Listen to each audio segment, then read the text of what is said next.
नमस्कार. वास्तू ज्योतिष मित्र आणि ज्योतिष प्रबोधिनी पुणे यांच्या संयुक्त विद्यमाने आयोजित या साप्ताहिक व्याख्यानमालेमध्ये मी अतुल कुमार कुलकर्णी आपले सर्वांचे सहर्ष स्वागत करतो. सर्वप्रथम पंडित सरांना शुभेच्छा देतो, त्यांचं अभिनंदन करतो. त्यांना सासवडच्या अधिवेशनामध्ये छान मोठा पुरस्कार मिळाला. तसं पुरस्कार त्यांच्यासाठी नवीन नाहीये, पण दरवेळेस ते पुरस्काराची मानकरी असतातच. त्याच्याबद्दल त्यांचं खूप खूप अभिनंदन. आता पंडित सरांचा एक कार्यशाळा लवकरच आपण झूम वर आयोजित करणार आहोत. कार्यशाळा आहे अष्टक वर्गाचीच. ही कार्यशाळा एक दिवसीय कार्यशाळा आहे. या कार्यशाळेमध्ये आपल्याला अष्टक वर्ग म्हणजे काय, पारंपरिक पद्धत आणि अष्टक वर्ग पद्धत यातील फरक काय आहे, भिन्नाष्टक व सर्वाष्टक कसे तयार करायचे, बरं नुसतं तयार करायचे नाही तर तयार केल्यानंतर त्याचा उपयोग कुठं करायचा, कसा करायचा, अष्टक वर्गाची देखील एक यंत्र असते, ते यंत्राचा वापर कसा करायचा, हे सर्व आपण त्याच्यात शिकणार आहोत. त्याचबरोबर ज्या आपल्याला परिस्थिती उद्भवतात किंवा जे प्रश्न येतात, असे आर्थिक, धनस्थिती, संतती सौख्य, परदेश गमन, गुणमिलन, वैवाहिक सौख्य, विवाहात व्यत्यय, विवाह, चारित्र्य, उद्योग, व्यवसाय, कलाकार, खेळाडू, ज्योतिष्य होण्याचे योग, राजकारण, निवडणुका, दशा विचार, गोचर विचार, विशेष म्हणजे साडेसाती विचार, राशी भविष्य, या सर्वांचा विचार या कार्यशाळेमध्ये आपल्याला शिकवला जाणार आहे. तर यासाठी आपण आमच्याशी किंवा आमच्या टीमशी संपर्क करू शकता. अष्टक वर्ग ही अतिशय ज्योतिषशास्त्रामधली सोपी पद्धत आहे. आज आपल्याला रिमोट सोपं झालेलं आहे. आवाज वाढवण्यासाठी टीव्हीचा आपल्याला उठावं लागत नाही, चॅनल बदलण्यासाठी उठावं लागत नाही. जसा एवढा सोपा तो विषय आहे रिमोट, तसा सोपा विषय तुमचा अष्टक वर्गाचा आहे. तर अष्टक वर्ग कार्यशाळा करण्यासाठी तुम्ही माझ्याशी संपर्क करू शकता. मी आपला फार वेळ न घेता आजच्या मुख्य विषयाकडे वळतो. आजचे वक्ते आपल्याला, आपण दरवेळेस नवीन वक्ते व नवीन विषयासह इथं सादर होतच असतो. तर आजचे वक्ते आहेत आपटे सर. तर आपटे सरांचा अल्प परिचय करून देण्यासाठी मी आमंत्रित करतो डॉक्टर सर सुवर्णा सुत्रोळे मॅडम यांना. नमस्कार, सगळ्यांचे स्वागत. नमस्कार. तर सर्वप्रथम पंडित सरांना अभिनंदन. वास्तू ज्योतिष मित्र आणि ज्योतिष प्रबोधिनी यांच्यातर्फे विविध व्याख्यानमाला आपण घेतच असतो. तर वेगवेगळ्या विषयांवर तज्ञ मंडळी इथे आपल्याला मार्गदर्शन करण्यासाठी येतात. तर आज आपल्याकडे आलेले आहेत श्री विनायक वसंत आपटे. यांचे शिक्षण BSc CA IB झालेले आहे आणि डिप्लोमा इन सॉफ्टवेअर टेक्नॉलॉजी मध्ये झालेले आहे. तर ते बँक ऑफ इंडियातून मुख्य प्रबंधक म्हणून निवृत्त झालेले आहेत आणि 1977 साली कॉलेजच्या मित्रांमुळे एक आवड म्हणून किंवा छंद म्हणून ते पारंपरिक ज्योतिष अभ्यासाकडे वळलेले आहेत. 1982 ते 1984 गुरुवर्य श्री उदय बापट सर यांच्याकडून नक्षत्र ज्योतिष मंडळात कृष्णमूर्ती पद्धतीचा त्यांनी अभ्यास घेतलेला आहे. तर नक्षत्र भास्कर, नक्षत्र सम्राट हे अभ्यासक्रम त्यांनी यशस्वीरित्या पूर्ण केलेले आहेत. तेथेच गुरुवर्य ज्योतिंद्र हसबे यांच्याकडून देखील शिक्षण घेण्याचा योग त्यांना आलेला आहे. या संपूर्ण प्रवासात सुरेश शहासने सर हे त्यांचे 6 अध्यायी होते. त्यांचे मार्गदर्शन देखील यांना लाभलेले आहे. तर 1986 मध्ये श्री गणेश ज्योतिष विद्यालयाचे KP अध्यापन वर्ग त्यांनी सुरू केलेले आहेत. तर गेली 37 वर्षे ते आजतागायत ते क्लासेस घेत असतात. मुंबई, पुणे, सोलापूर, धुळे, सातारा, कोल्हापूर आणि अन्यत्र विविध ज्योतिष शिबिरांचे गणेश ज्योतिष विद्यालयातर्फे आयोजन आणि शिबिरात व्याख्यानमाला म्हणून त्यांचा सक्रिय सहभाग देखील असतो. विविध मासिकांमधून ज्योतिष विषयक लिखाण त्यांनी केलेले आहे आणि ज्योतिष विषयक लेखन हा त्यांच्या वाचकांकडून त्यांना एक छान प्रतिसाद येताना दिसतो. ग्रहांकित मासिकामधून देखील काही वर्षांपूर्वी दरमहा शेअर मार्केट त्याचे अंदाज आणि सध्या फेसबुकवर देखील नियमितपणे त्यांचे शेअर मार्केट विषयी चढ उतार जे काही आहेत तर ते करतात. युट्यूबवर त्यांच्या मुलाखती आणि चर्चासत्रात देखील त्यांचा सक्रिय सहभाग आहे. सध्या कृष्णमूर्ती पद्धतीने ऑनलाईन ज्योतिष अभ्यास वर्ग ते घेताना दिसतात. गुंतवणूकदारांसाठी आणि ज्योतिषद्वारे गुंतवणूक बाजार किंवा शेअर मार्केटचे विविध प्रश्न अगदी व्यवस्थितपणे ते हाताळतात. त्यावर त्यांचा अभ्यास आणि संशोधन चालू आहे. तर आज असाच वेगळा विषय ते घेऊन आलेले आहेत. तर शेअर मार्केटमध्ये केपी पद्धतीने योग्य वेळ कोणती आहे, जी शेअरसाठी किंवा आपल्याला आर्थिक लाभ जे मिळतात त्यासाठी गुंतवणूक जी आपण करतो, तर त्यासाठी योग्य वेळ केपी पद्धतीने आपल्याला काढता येते. तर ती कशी? तर ते सर आज आपल्याला सांगणार आहेत. तर सरांना मी विनंती करते, की आपण आपले भाषण सुरू करा. नमस्कार मॅडम, धन्यवाद. माझा परिचय छान शब्दात करून दिलात. Thank you for those kind words. ज्योतिष प्रबोधिनी पुणे आणि वास्तू ज्योतिष संभाजीनगर यांच्या विद्यमाने ही साप्ताहिक ज्योतिष व्याख्यान मला सुरू आहे हे मला कळलं. आधी मला बोलायचा योग आलाय. खरं म्हणजे पंडित सरांना मी काही दिवसापूर्वीच आमचं जेव्हा बोलणं झालं या व्याख्यान संदर्भात, तेव्हा म्हटलं की पंडित सर, आपण आपली ऍक्टिव्हिटी चालू ठेवायची. सर्वजण ज्योतिष प्रेमी असतील असं नाही, पण आपण आपल्या आनंदासाठी ज्योतिष, ज्योतिषाच्या प्रगतीसाठी ज्योतिष आणि इतर आपल्या ज्यांना याच्यात स्वारस्य आहे अशा लोकांसाठी ह्या ऍक्टिव्हिटीज आपल्या चालू ठेवायच्या. तेव्हा तुमच्या ह्या जो काही कार्यक्रम उपक्रम तुमचा साप्ताहिक ज्योतिष व्याख्यान मालेचा आहे त्याबद्दल सर्वप्रथम तुमचं मनपूर्वक अभिनंदन. आणि या संदर्भामध्ये मला जो विषय मी पंडित सरांना विचारलं, सर मी काय विषय, तर मला म्हणाले, अहो तुमचं काय दुसरं, तुमचं शेअर्स फक्त. तर असं कधी कधी होतं की एखाद्या सिनेमाच्या हिरोला एक टाईपच्या भूमिकाच मिळत बसतात एखाद्या नटाला. तसं माझं झालंय बरंचसं, परंतु हरकत नाही, शेवटी सर्व ज्योतिष आहे. तर मी जे सांगण्यात आलं आत्ता त्याप्रमाणे उदय बापट यांच्या क्लासला आलो म्हणून मी केपी शिकलो. अदरवाईज 77 ते त्या क्लासच्या पर्यंत माझं पारंपरिक अभ्यासक्रमच चालू होता. आणि माझा मी शिकत होतो, कारण तेव्हा तेव्हा कोणी शिकवायला नव्हतं. आम्ही मित्र काही चर्चेतून अभ्यासातून वेगवेगळी पुस्तकं वाचून शिकत होतो. आणि कृष्णमूर्ती पद्धत या शब्दातच आलं, ही पद्धत. ज्योतिषाच्या बेस गोष्टी त्याच आहेत, काही ऍडिशनल गोष्टी घेऊन त्यांनी कृष्णमूर्तींनी ही पद्धत विकसित केलेली आहे. परंतु ग्रहांचे गुणधर्म, राशींचे गुणधर्म, भावाचे गुणधर्म हे सर्व तेच आहेत. त्यामुळे असं काही डोक्यात ठेवू नका की पारंपरिक आणि केपी वगैरे असं काही नाही. जरी ते शब्द माझ्याकडून सुद्धा वापरले गेले तर ते बोलण्याच्या ओघात असतील. कुठे डिफरन्शिएशन करायला वेगळं असं नाही. जो फरक आहे तो प्रत्येक युसेजच्या वेळेस आपल्याला लक्षात येतो की ही पद्धत मी वापरतो. त्यामुळे ज्योतिषाच्या या प्रकाराकडे पाहताना तुम्ही आपण एखादा पदार्थ आमच्या पद्धतीने तुमच्या पद्धतीने करतो तसंच बघा. आपलं उद्दिष्ट फलादेश अचूक यावा किंवा या क्षेत्रातल्या गोष्टींची माहिती व्हावी याबद्दल. तर सर, पंडित सर आणि अतुल कुमार कुलकर्णी सर, तुमचं मनपूर्वक अभिनंदन. पंडित सर, तुम्हाला त्या फलटणच्या सासवडच्या अधिवेशनामध्ये जे आता तुम्हाला पुरस्कार मिळाला त्याबद्दल सुद्धा मनपूर्वक अभिनंदन. आणि हा विषय घ्यायचं निमित्त म्हणजे असं की मीच मध्ये एकदा जुन्या पुस्तकांचं वाचन चालू असतं आणि इथे एका विजयानंद पाटील सारखे आमचे सिनियर मित्र आहेत फार, की जे कोल्हापूरमध्ये, मी माझं सासूर जेव्हा कोल्हापूरला होतं तेव्हा विजयानंद पाटलांना भेटायचो. ते आमच्या घरी आले मी त्यांच्याकडे गेलो की तासन तास तिथून जात असत आणि काही कळत नसे की किती वेळ ज्योतिषच्या गप्पात गेला. तर काही जणांना कृष्णमूर्ती पद्धतीचे अभ्यासक असाल तर मी आत्ता बोलीन तो विषय प्राथमिकही वाटू शकेल. आणि काही जणांना ज्यांचा नसेल त्यांनी भीती बाळगायचं कारण नाही, की एवढी मला खात्री आहे की मी हे व्याख्यान संपेपर्यंत मी जे काही शिकवतोय त्याचं सार नक्की तुमच्यापर्यंत पोहोचलेलं असेल. आणि दिलेल्या वेळेच्या मर्यादेत मला हे काम पूर्ण करायचंय. तर हा जो विषय आहे, मला सांगा की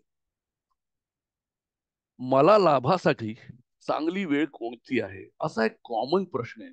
कॉमन प्रश्न असतो की मग तुम्ही काय वेळ सांगू शकता का. आपल्याला मुहूर्त माहिती आहे, आपण विवाहासाठी मुहूर्त घेतो, बाकीच्या गोष्टींना घेतो. पण एखाद्याची पत्रिका पाहून स्पेसिफिक त्या व्यक्तीसाठी त्यावेळचा मुहूर्त देतो का. मग हे मुहूर्त आहे का. खरं म्हटलं की मुहूर्त नाही इथे, पण एक चांगली वेळ घ्यायचा या व्यक्तीच्या पत्रिकेचा अभ्यास करून घ्यायचा प्रयत्न. याला आधार काय? स्वतः कृष्णमूर्तींच्या रीडर्स मध्ये त्यांनी सुद्धा अशा प्रकारची वेळ लोकांना दिलेली आहे की मला कुठच्या वेळात फायदा होईल आणि कुठच्या वेळात तोटा होईल हे समजलं तर मी काहीतरी निर्णय घेताना चांगल्या वेळेचा तरी वापर करीन. गोष्ट तर मी ती करणारच. नंतर मी जेव्हा आमच्या ज्योतिंद्र हसबे सरांचं कृष्णमूर्ती सिद्धांत जे पुस्तक आहे त्याचं 13वं प्रकरण जर तुम्ही वाचलं तर त्यामध्ये अचानक घडला यावर लिहिताना सरांनी पुन्हा त्याचं जेव्हा वर्णन केलं तेव्हा मला वाटलं की नाही ही गोष्ट ना थोडीशी वेगळी आहे आणि ही आपण सर्वात समजली तर बरं आहे. माझ्याकडे जे येणारे लोक आहेत नियमित सल्ला घेतात म्हणा किंवा माझे विद्यार्थी आहेत त्यांना मी काही प्रमाणात याच्या प्रॅक्टिसही करायला सांगितले आणि ते आपले आपण म्हणजे स्वावलंबी होतात नंतर की त्यांचे ते स्वतः प्रॅक्टिस करतात. आता सर्वप्रथम आपण हा विचार जो करणार आहोत हा जन्मकुंडलीवरून करणार आहे. कारण जन्मकुंडलीवरून मला एकदा माझे चांगले ग्रह शुभ ग्रह मिळाले की त्याच्यातलं त्यावेळेत मला हे काम करता येतं का हे मला बघायचं. आणि आपण जेव्हा पारंपरिक अभ्यास सुद्धा मी जेव्हा केला तेव्हा मी भावसमूह अभ्यासले होते की भावसमूह धर्म त्रिकोण, अर्थ त्रिकोण म्हणजे 2 6 10चा, मोक्ष त्रिकोण, हे काम त्रिकोण 3 7 11चा. तर हे आपण एकत्र भाव विचारात घेऊन त्यामध्ये याचा विचार केव्हा केला गेला होता की या गोष्टींसाठी हे 3 भाव चांगले आहेत. या व्यतिरिक्त पण काही गोष्टी आल्या. ही संकल्पना पुढे एक्सटेंड होऊन म्हणा किंवा काही करून कृष्णमूर्तींनी जेव्हा त्यांच्या फलादेशात विचार करण्याची वेळ आली तेव्हा त्यांनी सांगितलं की एकट्या भावाचं लग्न म्हणजे नुसत्या एका सप्तमाचा विचार करू नका. नोकरी म्हणजे फक्त दशमाचा विचार करू नका. नोकरी कधी लागेल पाहता का तुम्हाला मला कर्मामुळे पैसे मिळाले पाहिजे म्हणजे द्वितीय स्थान आलं पाहिजे, दशम स्थान आलं पाहिजे आणि मला ते मिळताना समोरची जी व्यक्ती आहे सप्तमाचं व्यय चालू असलं पाहिजे. म्हणजे मला 2 6 10 हे नोकरी झाली. विवाहासाठी आपण आता माहीत झालं आपल्याला 2 7 11 की 2 म्हणजे कुटुंबातली वाढ किंवा घट, 7 म्हणजे ते ती होणारी वाढ किंवा घट ही विवाहाच्या माध्यमातून व्हावी आणि 11वा जो भाव आहे तो इच्छापूर्ती म्हणून महत्वाचा आहे. आता याच्यात गमतीशीर 11वा भाव नसेल तर काय? तर काही वेळेस आपल्या घरी कुटुंबात वाढ होते पण ती आपली इच्छा नसते. माझ्या घरी फक्त विवाहानेच वाढ होते का संकटी झाल्यामुळे होते असं नाही. एखादा पाहुणा गावचा माझ्याकडे येतो आणि म्हणतो अरे मी आता नोकरीला मुंबईत लागलोय आणि आता तुझ्या घरी राहणार, माझ्या दुसरं ओळखीचं कोणीच नाही रे. आणि तो माझ्या घरी येऊन थोपवला जातो. माझी इच्छा असतेच असं नाही. किंवा उलटही गोष्ट मी गावाला गेलो की मला पोस्टिंग गावात मिळालं की मी एखाद्या पाहुण्याला म्हणतो अरे अगा मी गोव्यात पोस्टिंग आहे, तुझं घर आहे तिथे मी राहतो. सुज्ञ असेल तर 2 4 दिवस राहून स्वतःची व्यवस्था बघतो. पण काही लोक नातं इतकं जवळचं समजत असतात की दोन्ही बाजूने अवघड गोष्ट होते. तसं इथे त्यांनी विवाहातली वाढ जी म्हटले ती स्पाऊसच्या थ्रू म्हणून 7वं घर, संततीच्या थ्रू असेल तर 5वं घिका म्हणजे 2 5 11 विचारात घेतात. तसं धनलाभासाठी आपण 3 स्थानं विचारात घेतो. हे अनेक व्याख्यानं तुम्ही ऐकलं असेल, वाचलं असेल. तरीही या विषयासाठी म्हणून मी आता फक्त त्या तिघांचा उल्लेख करतो की द्वितीय स्थान हे धनस्थान म्हणून महत्वाचं आहे. काय याच्यात आपली रोकड, बँक बॅलन्स किंवा कॅश, तुमच्याकडचे दागदागिने, लिक्विड असेट थोडक्यात आपण ते म्हणतो ते तुमचे जे इममुव्हेबल असेट्स आहेत किंवा जे दुसरे असेट्स आहेत ते बाकी आपण चतुर्खावरून बरेचसे बघतो. काय घर, फर्निचर वगैरे सर्व गोष्टी ते इथे आहे. ह्या अपेक्षा आहे की लिक्विड असेट्सची. तर धनस्थान आहे त्याचा आशीर्वाद आपल्याला पाहिजे तेव्हाच आपलं काहीतरी धन मिळू शकतं.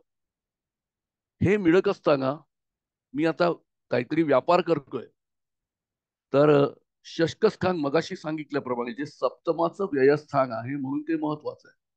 तेव्हा का सप्तमाचं जर व्ययस्थान आहे तर षष्ठाची दशा मला नुसते पैसे मिळाले की षष्ठाचे मिळाले तर 2 गोष्टी जमल्या की मला मिळाले, कोणाचे तरी गेले आणि यामागे इच्छापूर्ती म्हणजे पुन्हा 11वं घर. ही 3 घरं अर्थकारणासाठी महत्वाची मानलेली आहेत. मग ती अगदी कर्ज मिळवणं असो की दुसरं काही असो.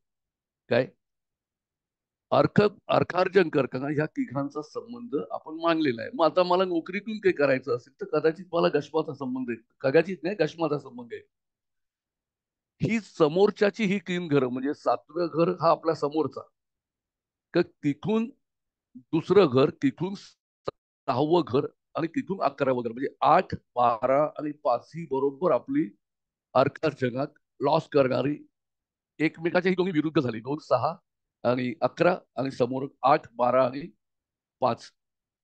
तर हे झाल्यानंतर जेव्हा एखादा माणूस शेअर मार्केटसाठी बघत असतो आणि त्याला त्याचा प्रश्न असा असतो की मला कुठच्या वेळेत मी हे सर केलं, की तुम्ही वेळ सांगता का? माझं शेअर मार्केट सकाळी या वेळापासून या वेळापर्यंत चालतं, तर तुम्ही त्यातून काही वेळ सांगू शकाल का? तेव्हा मी आधी त्या व्यक्तीच्या पत्रिकेचा अभ्यास करतो, ह्या तिन्ही भावांचे कार्यश काढून घेतो आणि त्यातले सुद्धा जे स्ट्रॉंग कार्यश आहेत ते आपण विचारात घेतो. मग आता त्याची जेव्हा तिसरं महत्वाचं जे भाग आहे की तुम्ही कार्यश बघताना अत्यंत स्ट्रॉंग कार्यश म्हणून विचार करता का? 2, 6, 11चे हे कार्यश काढले की आपण पुढचं काम सुरू करतो. पुढचं काम काय आपलं? दशा कोणत्या आणि दशा कोणत्या हे पहा. आता हे मी नुसतंच सांगण्यापेक्षा मी एक पत्रिका शेअर करतो, उदाहरण इथे. आणि हे उदाहरण हे मी हाताने लिहिलेली पत्रिका आहे. कुठे चुकून खाडाखोड असेल तर त्याकडे दुर्लक्ष करा. मला काय मॅटर सांगायचं ते समजून घ्या. किंवा कुठेतरी कॅल्क्युलेशन मध्ये एखादी कला राऊंड अप केली वगैरे असेल तर त्या बारीक सारीक चुकी बघता मला असं वाटतं की तुम्ही जे आपल्याला विषय समजवायचा आहे त्याच्यावर जास्ती लक्ष द्या. आता समजा मी ही एक पत्रिका शेअर करतो आणि त्याच्या माध्यमातून मी तुम्हाला हे समजावून सांगतो. सर्वांना ही दिसते का पत्रिका?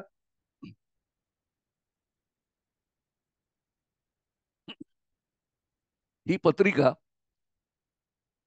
अभिषेक एम असं नाव आपण त्याला घेऊ आणि जन्मतारीख त्याची आहे 4 मे 1990 आणि 12 वाजताचा जन्म आहे दुपारचा. आणि जन्मस्थळ दादर आहे. अक्षांश 1857 रेखांश 52. या पत्रिकेचे मी कृष्णमूर्ती पद्धतीने सॉफ्टवेअरवरूनच केलेली होती, ती मी लिहिली कारण मला सॉफ्टवेअर इथे यूज करता येत नव्हतं म्हणून. तर हे ग्रहांचे अंश तुम्हाला गेलेले आहेत. रवी 0, 19, 54, चंद्र 4, 11, 29 ते केतू 3, 11, 18. आणि मी इकडे निर्यन भावचलित कुंडली मांडले कारण कृष्णमूर्तींचं सर्व संशोधन हे निर्यन भावचलित कुंडलीवरून त्यांचं आहे. लग्न कुंडली मी वेळेअभावी मांडली नाही, पण ती तुम्ही मांडू शकाल म्हणून मी त्याच्यावरती कर्क लग्नाची कुंडली तुम्ही केव्हाही मांडू शकता. आता या दोन्ही कुंडल्या मांडल्यानंतर मी भावचलित मांडली आणि हे ग्रह त्या कुंडलीत भरले. तर भावाचे कार्यश हा शब्द कृष्णमूर्ती पद्धतीत मी मगाशी पण वापरला. तर कारक ग्रह आणि कार्यश ग्रह याच्यात थोडासा फरक आहे. कारक ग्रह म्हणजे एखादा ग्रह त्याच्या स्वभावानुसार मूळ कशाकडे त्याचा कल आहे ते त्याचं कारक.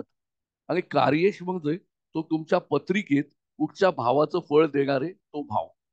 आता नॅचरली त्या ज्या भावाचा तो कार्यश आहे कुठचाही ग्रह तो तिथलं फळ देणार आहे. की याचा ग्रह धनाचं फळ घेईल. अष्टमाचा कार्यश असला एखादा तो अष्टमाचं फळ घेईल. व्ययाचा असला तो व्ययाचं कदाचित परदेश गमनाचं फळ घेईल. म्हणजे त्याची क्षमता अधोरेखित झाली. मी जेव्हा नोकरीला लागतो तेव्हा मला विचार का तुम्ही काय केलं, इंजिनिअरिंग केलेत का, इलेक्ट्रिकल केलेत का? मग मला हायड्रॉलिकला पाठवत नाही, मग मला ते इलेक्ट्रिकलला पाठवतील. तसं इथे माझं कार्यक्षेत्र कुठे आहे, या भावाचं आहे त्या भावाचं काम कर, हे त्या त्या ग्रहाचं गृहित असतं. आणि तो काम कधी करतो? कुठचाही ग्रह काम कधी करतो? सत्तेत आल्यावर. निवडणुका चालू आहेत त्या पार्श्वभूमीवर बघू शकतो मी. पण सत्तेत आल्यावर काम करतो. तर सत्तेत कधी येतो? तर ज्योतिषाच्या भाषेत त्याला जेव्हा त्याची दशा प्राप्त होते तेव्हा ते बळ प्राप्त होतं.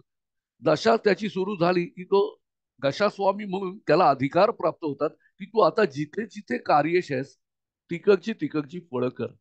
तर कार्यश आपण लिहूया. खरं म्हणजे यात फारसा मोठा फरक नाहीये. म्हणजे मला पंडित सरांशी बोलताना बोलणं झालं होतं. का बघा ही जी पत्रिका मी तुमच्या समोर दाखवली त्याच्यात मला तुम्ही सांगा, पत्रिका पाहिल्यावर पण सांगू शकता तुम्ही द्वितीय भावात कोणता ग्रह आहे? तर हा चंद्र आहे, बरोबर. म्हणजे भावातला ग्रह द्वितीयाचं फळ घेतो हे तुम्हाला आम्हाला आपल्या जुन्या पद्धतीने मी शिकलोय. आणि पंचमाचा द्वितीयाचा स्वामी कोण आहे? तर सिंहरास 9 अंश 4 कलावर इथे, म्हणजे सिंहेचा स्वामी रवी. त्यामुळे या घराचं फळ घ्यायला चंद्र आणि रवी आहेत, हे दोन कारक तर तुम्हाला सर्वांना कार्यश पाठ आहे. जरी केपी एखाद्याला माहिती नसेल तरी. आता मी 2, 6 आणि 11चे हे तिन्ही कार्यश इथे तुमच्यासाठी खाली टेबलमध्ये लिहिले. मी तुम्हाला दाखवतो इथे. बघा, द्वितीयामध्ये या इथे हा बघा, द्वितीय भावातला ग्रह चंद्र आहे.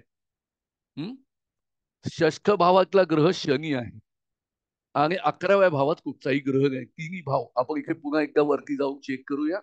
बघा, द्वितीय भावामध्ये चंद्र आहे, आपल्याला दिसतो इथे. त्यानंतर हा इथे बघा, हा शनी जो आहे हा भावचलितात मागे आल्यामुळे मकरेत षष्ठ भावात आलाय तो 1 अंशावर. आणि हा 11वा भाव इथे वृषभ आहे. हे 3 भाव आपल्याला आधी कार्यश काढायचे.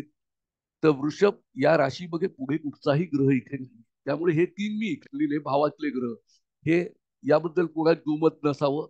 आणि दुसरं बघा, इथे भावस्वामी द्वितीयाचा कोण आहे? रवी, सिंहेचा स्वामी. तो मी इथे लिहिला, भावेश ग्रह भावस्वामी हा रवी. षष्ठाचा कोण आहे? गुरु आहे का? इथे धनुरास आहे. त्यामुळे षष्ठ भावाचा कार्य स्वामी गुरु हा षष्ठाचा कार्यश झाला. तो षष्ठाचं काम करेल जेव्हा त्याला दशा मिळेल तेव्हा. आणि 11व्याचा कोण आहे? शुक्र आहे, तोही मी इथे लिहिला. 11व्या भावाचा कार्यश म्हणून मी लिहितोय. हा बघा इथे, हा शुक्र मी इथे लिहिलेला आहे 11व्या भावाचा स्वामी म्हणून. आता बाकीचे कॉलम कसले, म्हणजे भावातले ग्रह आपल्याला कळले इथे, या इथे चंद्र आणि शनी एक, आणि भावेश कळले, भावाचे स्वामी तिन्ही. इवन दृष्टी तुम्ही साधी कुंडली मांडून चेक कराल तर हे 3 ग्रह दृष्टीने येतील. तुम्हाला फक्त नवीन असतील तर हे 2 कॉलम भावातील ग्रहाच्या नक्षत्रातले ग्रह. कृष्णमूर्तींनी जर त्यांची थेअरी जेव्हा सांगितली तेव्हा त्यांनी एका महत्वाच्या मुद्द्यावरती त्यांचं लक्ष केंद्रित आहे की ग्रह त्याच्या नक्षत्र स्वामीनुसार फळ देतो. मग ग्रह कुठचं फळ देणार? नक्षत्र स्वामीनुसार. मग आपले जे ग्रह आहेत यांच्या नक्षत्रात कुणी आहेत का? तर ते आधी फळ देतील. ती त्यांची सेना आहे, ती त्यांची हाताखालची लोक आहेत. तर चंद्राच्या नक्षत्रात राहू आहे आणि शनीच्या नक्षत्रात शुक्र आहे. म्हणून मी काही लिहिले का की कुठे काही बघा, मला तुम्हाला जर बघितलं तर वरती तुम्हाला इथे दिसेल, या राहू जो आहे त्याचा नक्षत्र स्वामी बघा मकर राशी 11 अंशावर चंद्र आहे. म्हणजे राहूचा बॉस चंद्र आहे. म्हणून चंद्र जिथे काम करतोय तिथे आधी राहू फळ घेईल. ह्या नक्षत्र स्वामीसाठी राहू त्याला एम्प्लॉय झाला आणि तो स्ट्रॉंगली फळ घेतो. त्यामुळे चंद्राच्या आधी राहू फळ घेईल. म्हणून त्या जागेचं फळ देण्याची राहूची क्षमता ही जास्ती मानली आणि नंतर चंद्राची स्वतःची आली. तीच गोष्ट इथे झाली. भावेश जो रवी आहे त्याच्या नक्षत्रात कोण आहे इथे बघा बरं. तर मी शनी लिहिलाय पण तो आहे का बघा इथे. नक्षत्र स्वामी कॉलम मध्ये रवी दिसतोय का कुठे? रवीच्या नक्षत्रात ग्रह असेल तर इथे रवी असेल. राहू शनी हा बघा, या इथे रवी दिसला का? हा रवी नक्षत्र स्वामी कोणाचा आहे? तर बाजूला 9-1-42चा शनी जो आहे मकरेत त्याचा, म्हणजे या शनीचा नक्षत्र स्वामी तो आहे.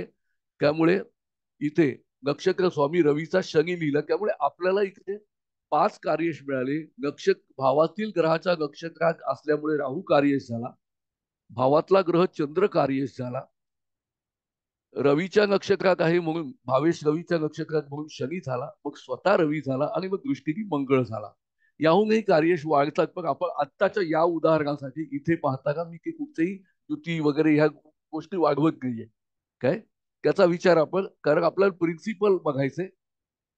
6वं घर जे आहे का 6व्या घरात मी पाहिलं की भावामध्ये शनी आहे. हर्षल नेपच्यून मी इथे गृहीत नाही धरले कारण त्यांना स्वतःची नक्षत्र नाहीयेत. तर शनी जो आहे तो भावातला ग्रह आहे आणि त्याच्या नक्षत्रात शनीच्या नक्षत्रात शुक्र आहे. चेक करा बरं, म्हणजे या शुक्राचा नक्षत्र स्वामी म्हणून तुम्हाला शनी इथे दिसला पाहिजे. हा शुक्र इथे आहे, त्याचा नक्षत्र स्वामी शनी आहे का? शुक्र मीन 6 अंश 29 कला आणि स्वामी कोण आहे? शनी. नक्षत्र म्हणजे शनीच्या नक्षत्रात हा शुक्र वसलेला आहे मीन राशी. म्हणून शनीच्या नक्षत्रातला शुक्र आधी शनीचं काम करेल.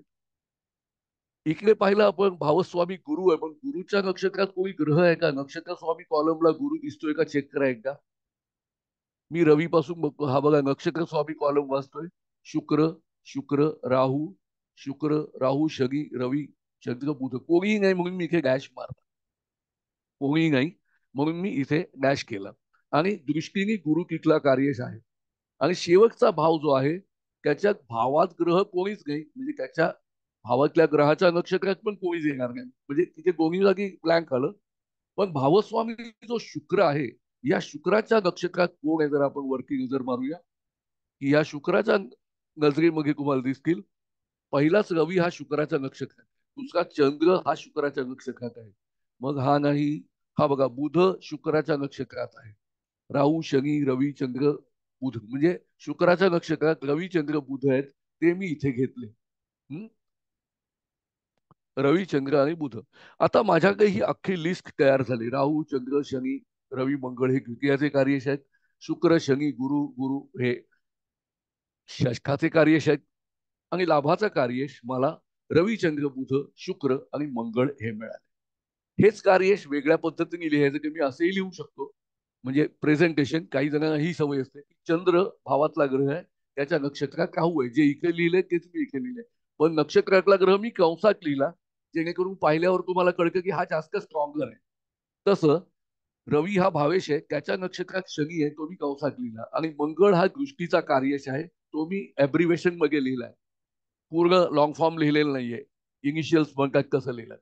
षष्ठामध्ये शनी आहे, शनीच्या नक्षत्रात शुक्र आहे, म्हणजे इथे लिहिले आपण ते शनी शुक्र षष्ठाचा कार्यश. आणि मग गुरु आहे, त्याच्या नक्षत्रात कोणीही नाहीये. कंसातले ग्रह जास्त स्ट्रॉंग आहे एवढंच लक्षात ठेवा. मग शेजारचा फळ घेतो, मग खालच्या लाईनीवरती त्याच क्रमाने गुरु दृष्टीने आहे. आणि शेवटच्या मध्ये भावात कोणी ग्रह नाही म्हणून त्याच्या नक्षत्रात कोणी ग्रह नाही, तर कंसात माझ्या कोणी नाहीये मग. आणि भावेश जो शुक्र आहे त्याच्यात रवी चंद्र बुध आहे. हे झाले ना का इकडचे कंसातले ग्रह गेले ते, किंवा किंवा तुम्हाला हे सगळे जे झाले हे कार्येश ग्रह झाले, हे सर्वच्या सर्व. आता याच्यात कोण नाहीये तर डायरेक्टली तुम्ही बघाल तर तुम्ही विचार करू शकता की हा ग्रह आहे. पण शेवटी आपल्याला फलादेशाचा विचार करता का स्ट्रॉंगनेस ऑर्डर विचारात घ्यावी लागते, म्हणून कंसातले ग्रह मी आधी विचारात घेईन. कंसातले ग्रह आधी विचारात घेईन. आणि निर्णय घेणं मला बंधनकारकच असेल त्यावेळात तर मग मी मागचे बाजूचेही ग्रह बघीन. त्यामुळे कंसामध्ये रवी चंद्र बुध आणि राहू शनी शुक्र, थोडक्यात कॉलम नंबर 1 मधले ग्रह जास्त स्ट्रॉंग आहेत. आणि कॉलम नंबर 3 हा जो तिसरा कॉलम आहे, हे नक्षत्रातले ग्रह म्हणून जे अपियर झाले ते जास्ती स्ट्रॉंग, एवढे मी नोंद करून ठेवले.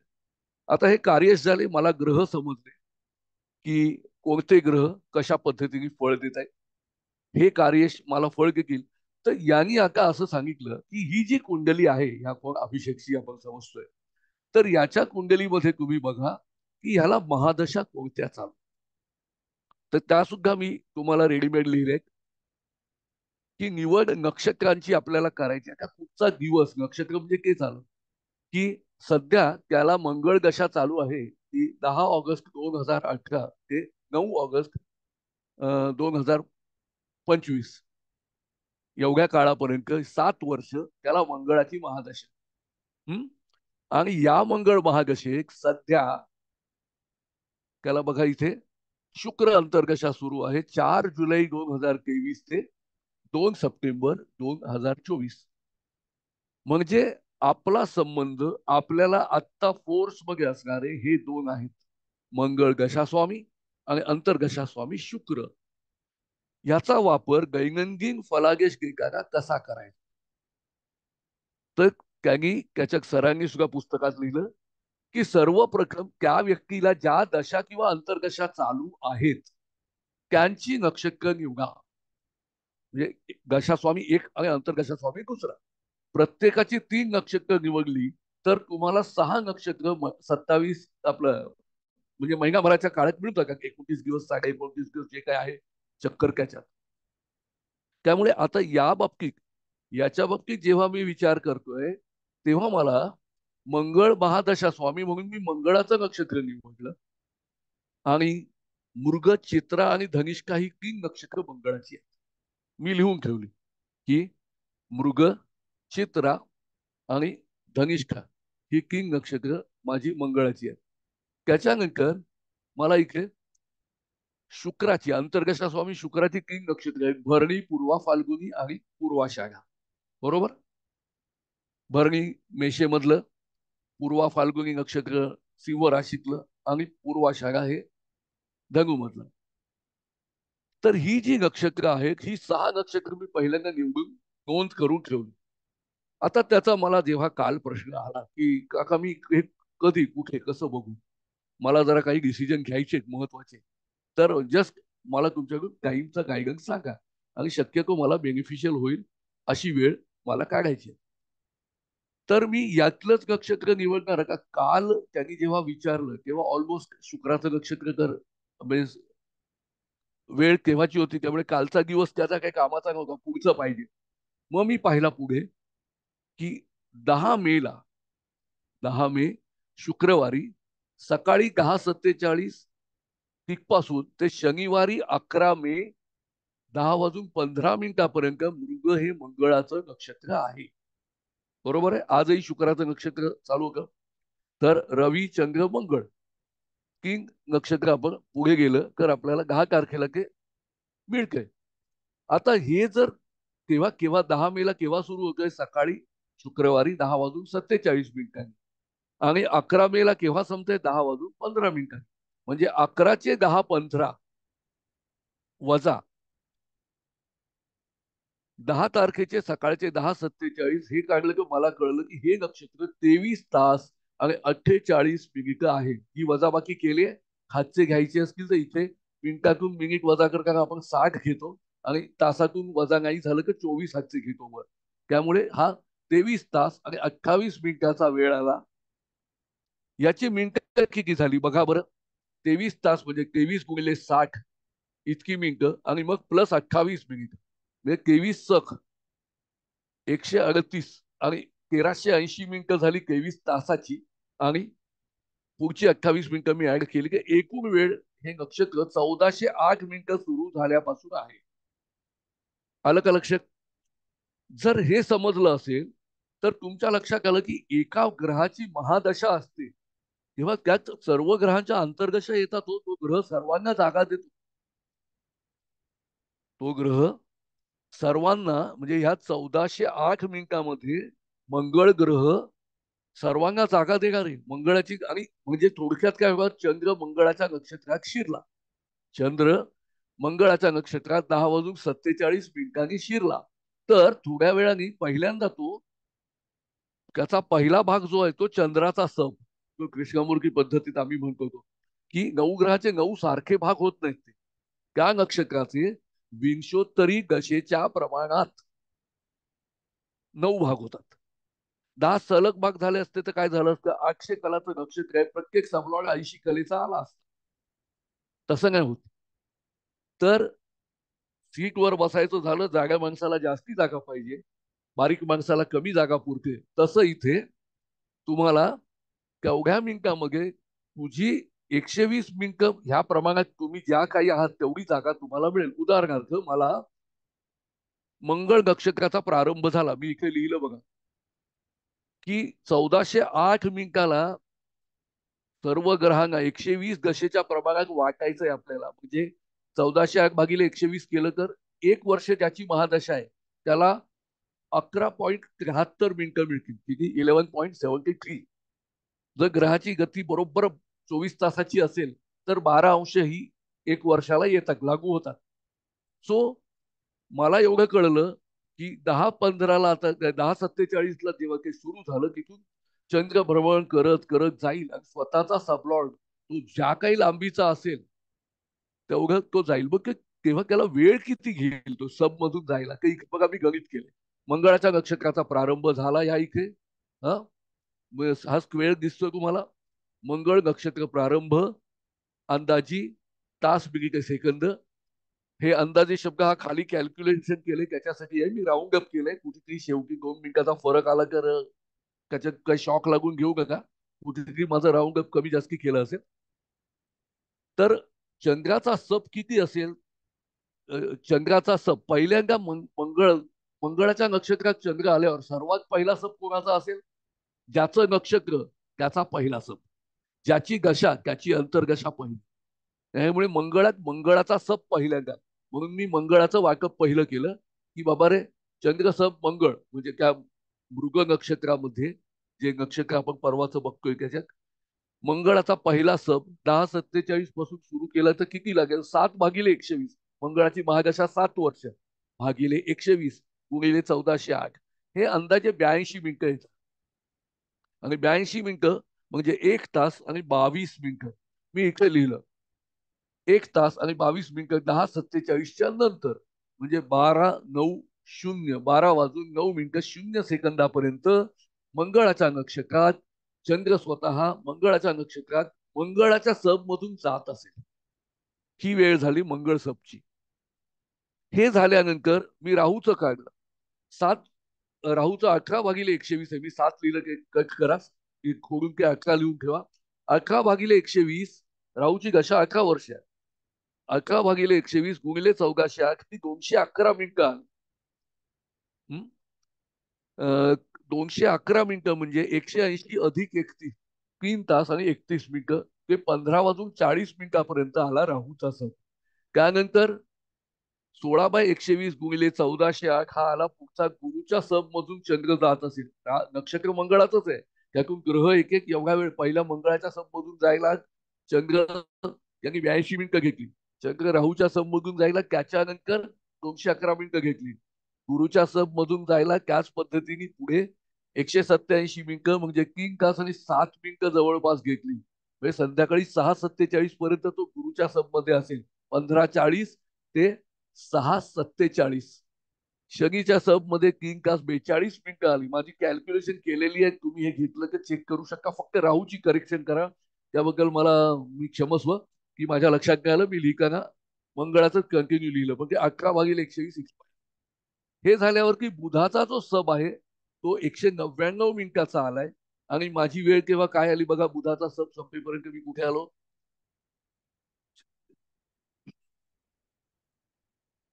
एक मिनिट हा. बुधाच्या सबला मी हा इथे आलो. हा बघा 3 तास 19 मिनिटाचा आला. 199 मिनिटं म्हणजे 25:48. याचा अर्थ 10 तारीख संपली आणि 11 तारखेचे 1:48 हा बुधाचा सब आहे. तो मी इथे लिहिला 11 मे 2024. वेळ आपली वरची खाली घेतली 25:48 म्हणजेच 1:48 पहाट. आता तिथून केतूचा सब मी ऍड केला पुन्हा 82 मिनिटाचा, 1 तास 22 मिनिटाचा आणि मला 3:10 आला केतूचा सब. शुक्राचा सब 235 मिनिटाचा ऍड झाला. त्यातून चंद्र चाललाय तो तेवढी 3:10 ते 7:05 शुक्राच्या सब मध्ये तो चंद्र जात असेल मंगळाच्या नक्षत्रातून. आणि मग रवी आणि चंद्राचे सब मिळून शेवटी जेव्हा मला 1 तास 10 मिनिटं आणि 1 तास 28 मिनिटं ऍड केले का 10:13 उत्तर आलं. मी आधीच म्हटलं की 10:15 यायला पाहिजे होतं. मी राऊंड अप करताना कुठेतरी 2 मिनिटाचं राऊंड अप केलेलं नाहीये. आपलं ही वेळ वाटली गेल्यावर मी मंगळ जो ग्रह आहे त्याचं नक्षत्राचं भ्रमण, इथे चंद्र आता मंगळाच्या नक्षत्रातून पूर्णपणे बाहेर पडेल 10:15. म्हणजे त्याला आपण वेळ काय सांगितली होती की बाबा रे, जेव्हा मंगळाच्या नक्षत्रात चंद्र जाईल त्यानंतर मी तुला वेळ घेणार आहे. आणि त्यात तुला फायद्याचे जे सबलॉर्ड आहेत त्यातून चंद्र जात असेल ती वेळ तुला फार महत्वाची आहे. आणि आपण या वेळेचं विभाजनही केलं. हसबे सरांच्या पुस्तकात चॅप्टर नंबर 13 मध्ये हे कॅल्क्युलेशन त्यांनी पुन्हा करून दिलेलं आहे. मी एक वेगळं उदाहरण घेतलं, त्यांचं वेगळं. कृष्णमूर्तींनी स्वतः त्यांच्याही पुस्तकात हे कॅल्क्युलेशन कसं होतं हे मेन्शन केलंय.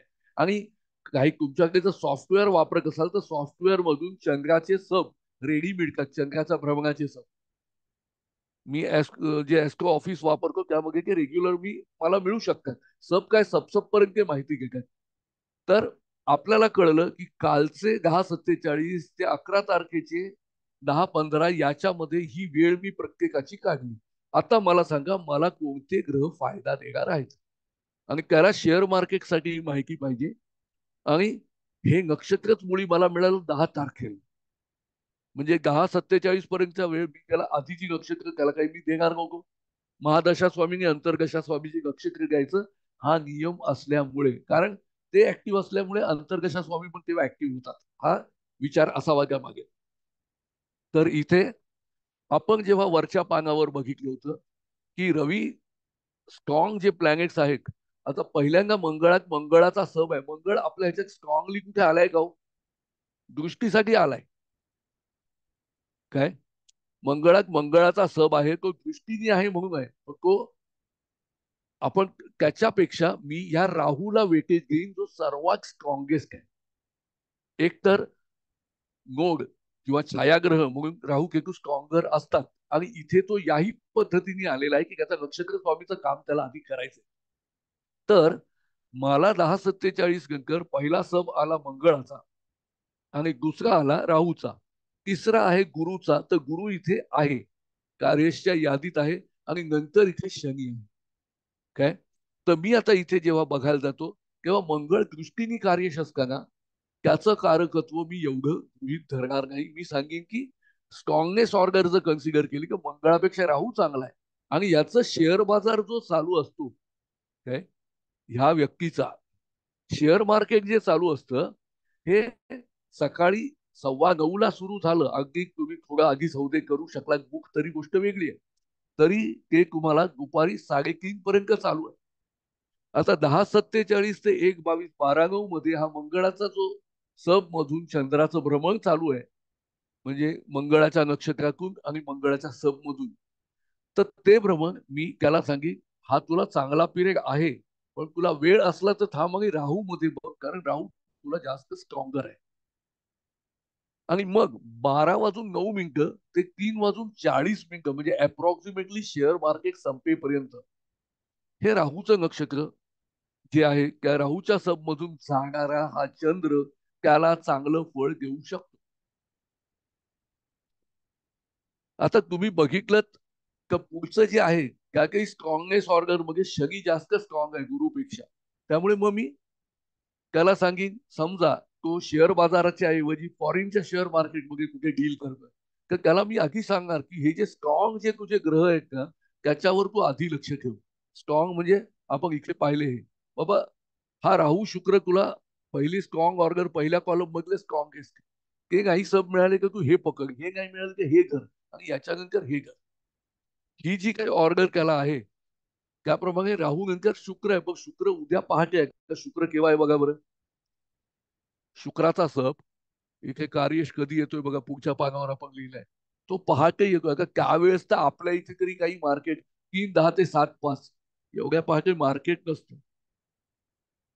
त्यामुळे त्याच्या ज्या देशात तो समजा दुसरीकडे आहे आणि तिथे त्या वेळात तो शेअर मार्केटला काम करतो, तर मी सांगू शकतो बाबा माझ्या देशाप्रमाणे ही वेळ आहे, तुझ्या देशाप्रमाणे ती वेळ जमते का, तर तू तिथून तुझ्या स्टॉक एक्सचेंजला हे काम तू करू शकतोस, इथे डील करू शकतोस. बरं, कृष्णमूर्तींनी ह्या पद्धतीने जेव्हा विचार मांडले तेव्हा नॉर्मली ह्या गोष्टी आपण गृहीत धरलेत की शेअर बाजार केव्हा बंद होतो, म्हणजे आपल्याला जो वेळ घ्यायचा आहे तो सकाळी 9:30 आपलं 9:15 ते 3:30 3:35 पर्यंतच्या वेळातलीच वेळ घ्यायची. आणि मग ती घेताना मग मला सांगा की मला एकाने असं विचारलं की सर याचा अर्थ त्या वेळात जनरल शेअर बाजारात चांगला असेल का? बघा त्यांनी प्रश्न काय विचारला हे सांगितल्यावर, हे मी मागच्या वेळेस शिकवल्यावर एकाने विचारलं सर मग मंगळापेक्षा राहू मध्ये त्या दिवशी जनरल शेअर बाजारात उत्तम असेल का? तर तसं नाही. काय असतं, आपण ही याची पत्रिका बघतोय, या कोण अभिषेक नाव गेलं त्याची, त्याच्याकडे जे शेअर्स आहेत त्याच्यासाठी कदाचित ती वेळ उत्तम जाईल, पण प्रत्येकाला ती वेळ उत्तम मिळेलच असं नाही. ज्याच्यासाठी राहू हा लॉसफुल असेल त्याच्याकडचे शेअर त्या वेळामध्ये निगेटिव्ह पण उत्तर देऊ शकतात.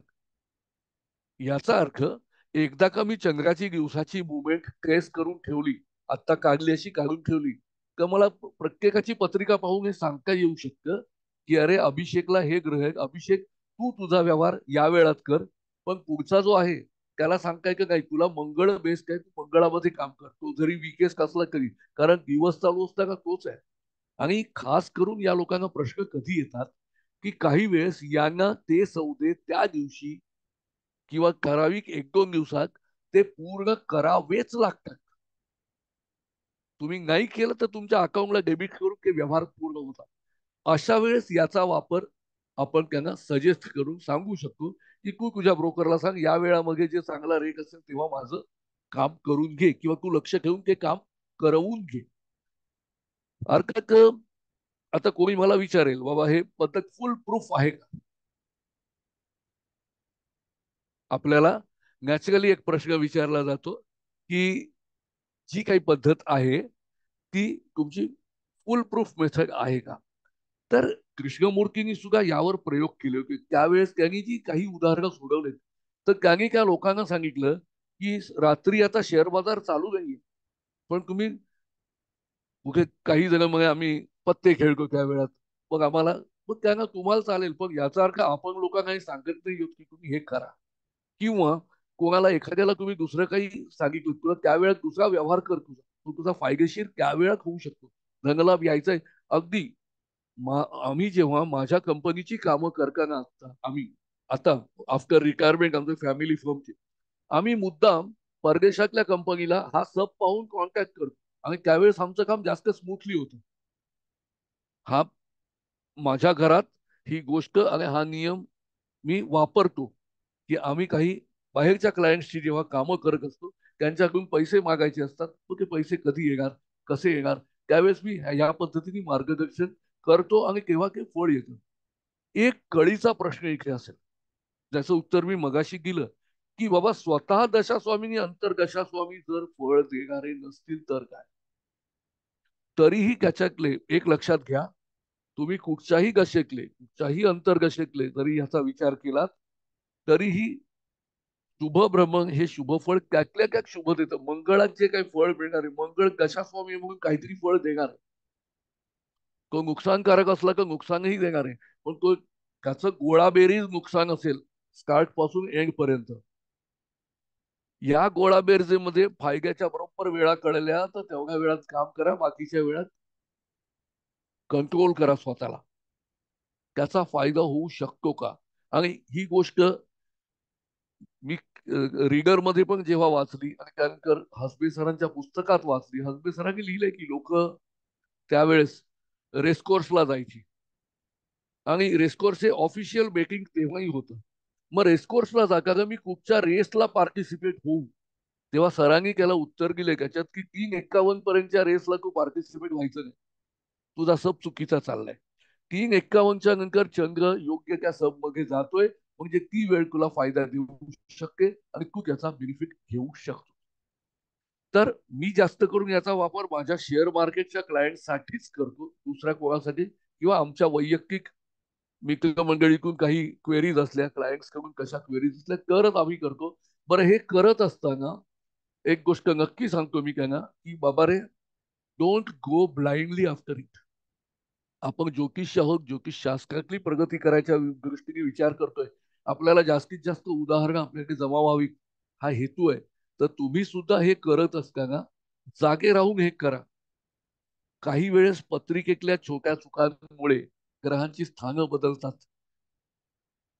आणि त्यानंतर काय उत्तरं द्यावी यात आपण कन्फ्यूज होतो. मग रेक्टिफिकेशन करून आपण ते घेतो पण रेक्टिफिकेशन करायचं हे लक्षात यायला कधी कधी वेळ जातो. त्यामुळे मी कोणालाही सांगत असताना हे सांगतो की या पद्धतीने तुम्ही जाऊन बघा. तुम्हाला खरंच या दिवसात आज तुम्ही डील करू नका. तुमच्याकडच्या जे काही तुमचं होल्डिंग आहे त्याची व्हॅल्यू वाढते का चेक करा आणि मग पुढच्या वेळेस पुढचं नक्षत्र येईल तेव्हा डील करा. 6 नक्षत्र तुम्हाला महिन्यात आहेत तेव्हा पहिले 1-2 शांतपणे अनुभव घ्या आणि पुढच्यात चेक करा.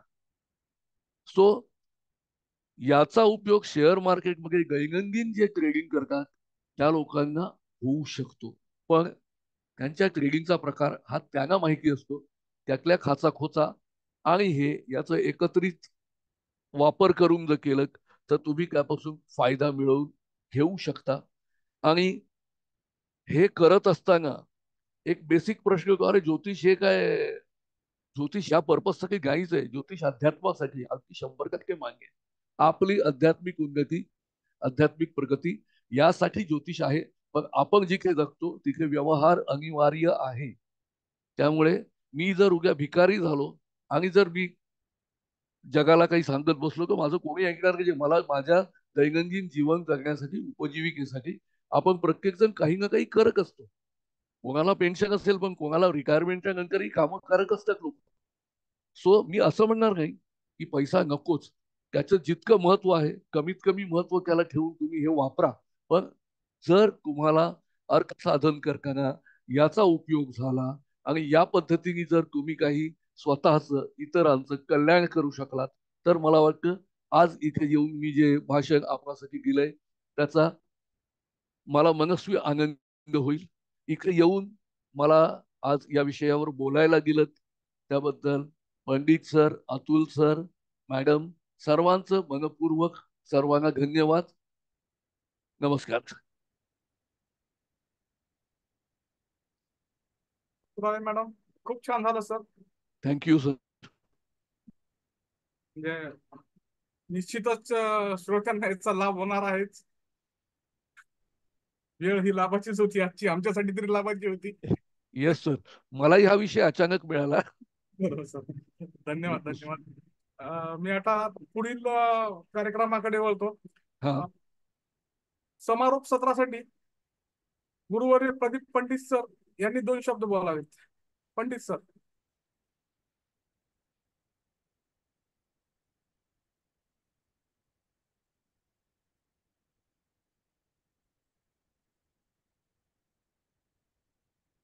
नेटवर्क इश्यू आहे. हो, दिसत नाही network.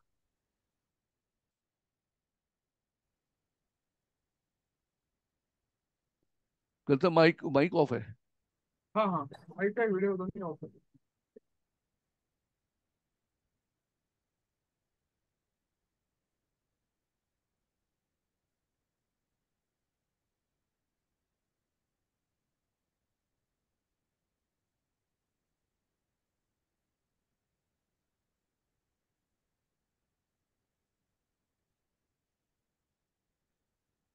Pandit sir.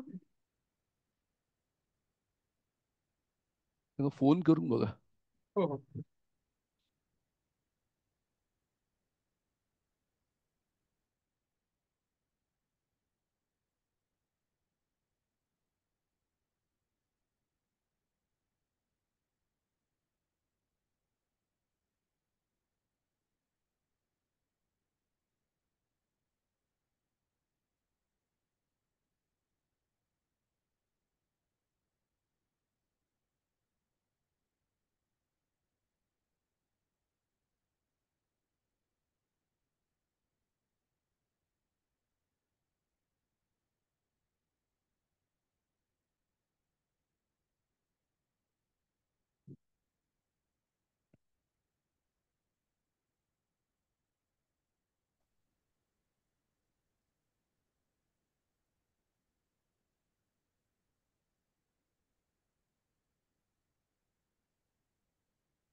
Hello.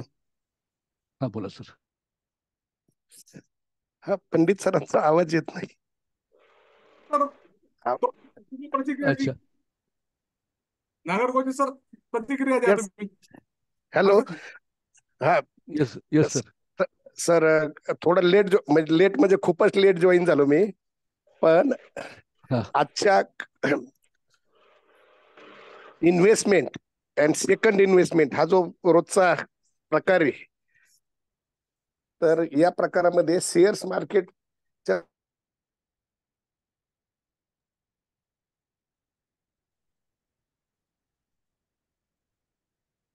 Sir आवाज येत नाही तुमचा.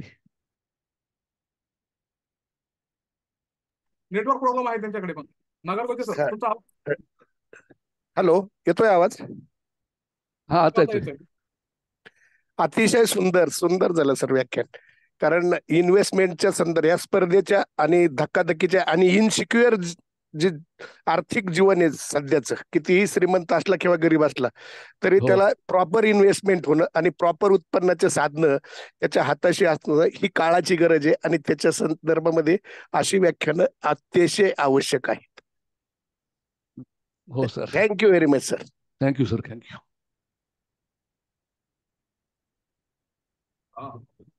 चटकर सर, भरत चटकर सर.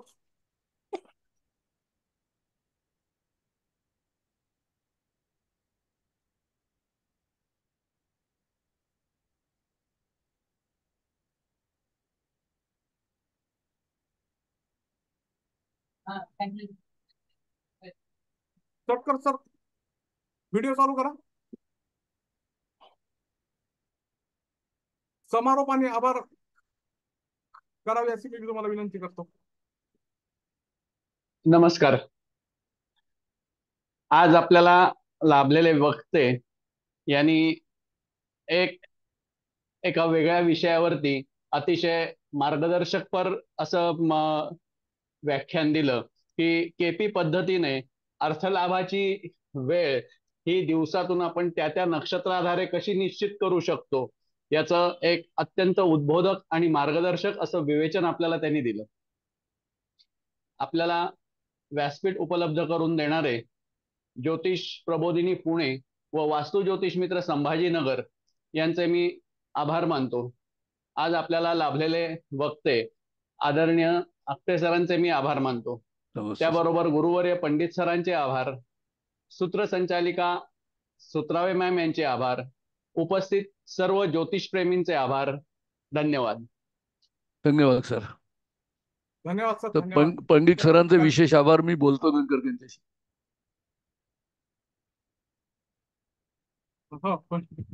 आमचे मार्गदर्शक सगळे तेच आहेत पंडित सर. हो सर. आणि माझ्याही क्लासेस मधले काही विद्यार्थी आता जॉईन झालेले आहेत आज. हो.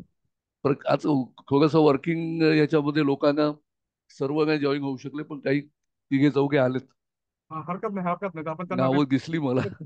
रेकॉर्डिंग उपलब्ध करून देऊ त्यांना. Yes sir. सर नक्की.